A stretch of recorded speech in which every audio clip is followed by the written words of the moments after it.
Sedim v močvirju in razmišljam.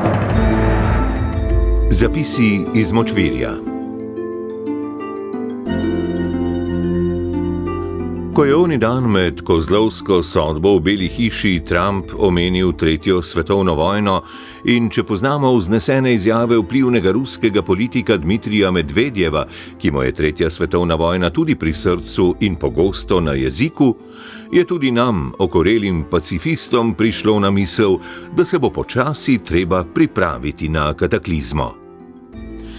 Ker nekaj kataklizmičnega nas v prihodnosti čaka in globalnemu uničenju ne ubežimo.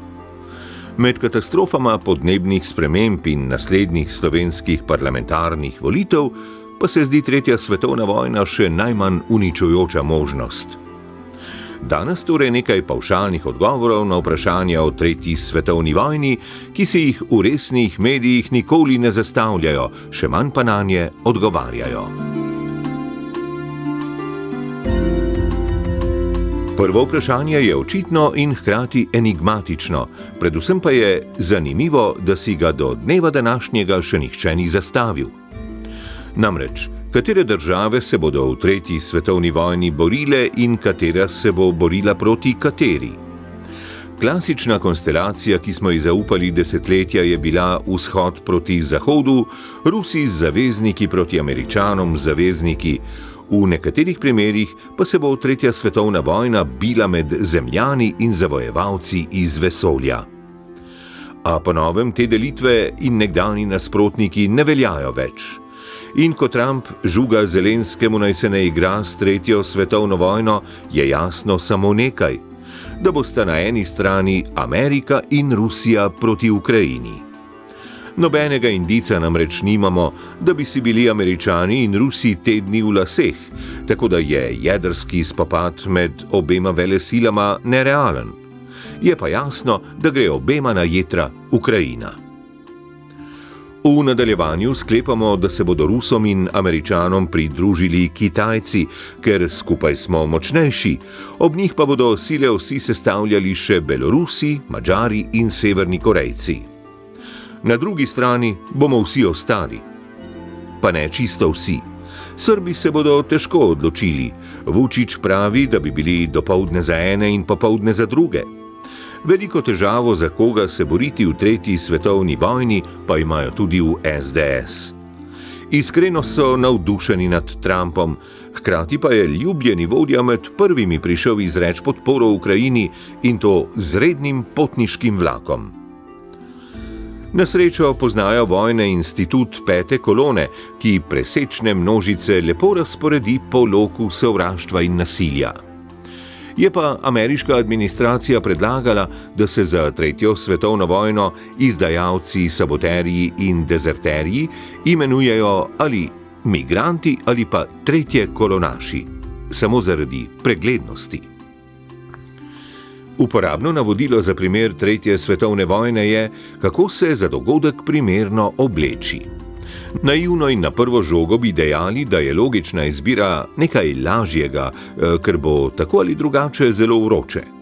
A po drugi strani prihaja nekaj ur za spopadom jedrska zima, med katero se bo veljalo obleči topleje in zaradi katere bodo tudi nižje ležeča smučišča dobila debelejšo snežno odejo. Tiste, ki menijo, da je razprava o konfekciji med svetovno kataklizmo neprimerna, naj le opomnimo. Na samem začetku civilizacije se je vojna začela zaradi izborno oblečene lepotice. Zatem smo za pokole našli najrazličnejše razloge, od religije do naravnih virov, danes pa smo od časov lepe Helene po nekaj tisočletjih naredili popolni krog. Tretja svetovna vojna se bo začela zaradi tega, ker se je Puli zapodil med dvodelne obleke. Da lahko nekoga z neprimerno obleko užališ do ravni, ko začne naokoli mahati z vojno, priča o izjemnem vplivu mode in modne industrije na postmodernega človeka. Če skrajšamo.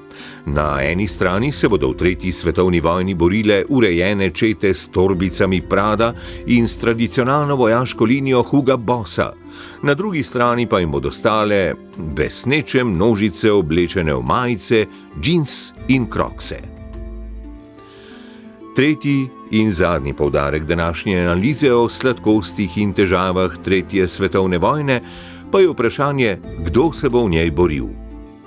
Ko ruski in ameriški mogočneži pred domačim občinstvom mahajo z raketami, se ne vprašajo, ali smo res vsi tako zelo zagreti. Kot pričajo prvi pomladanski dnevi in posledično polne terase lokalov, množice niso preveč bojaželjne. Ob tem je tukaj še nejasnost s povečanjem sredstev za obrambo na 2% BDP. Kaj nam ta denar prinaša? Nam jamči, da bomo v tretji svetovni vojni zmagali, ali pa vse te milijarde pomenijo samo kotizacijo oziroma vstopnino na bojišče? Kakorkoli, elitam bo treba dopovedati, da tretja svetovna vojna ni enaka prvi, ko se je brez vprašanj umiralo za kronane glave, ne drugi, ko je bilo treba utišati sociopata. Danes se za kronane glave kvečjemu kupi posebna priloga sobotnega časnika ob kronanju. Za ustaviti sociopata oziroma vojsko sociopatov pa je dovolj zapreti račun na Twitterju. Če nas hočejo prepričati v tretjo svetovno vojno, nam morajo ponuditi nekaj več. Redke zemlje se tako ali drugače sliši zanimivo.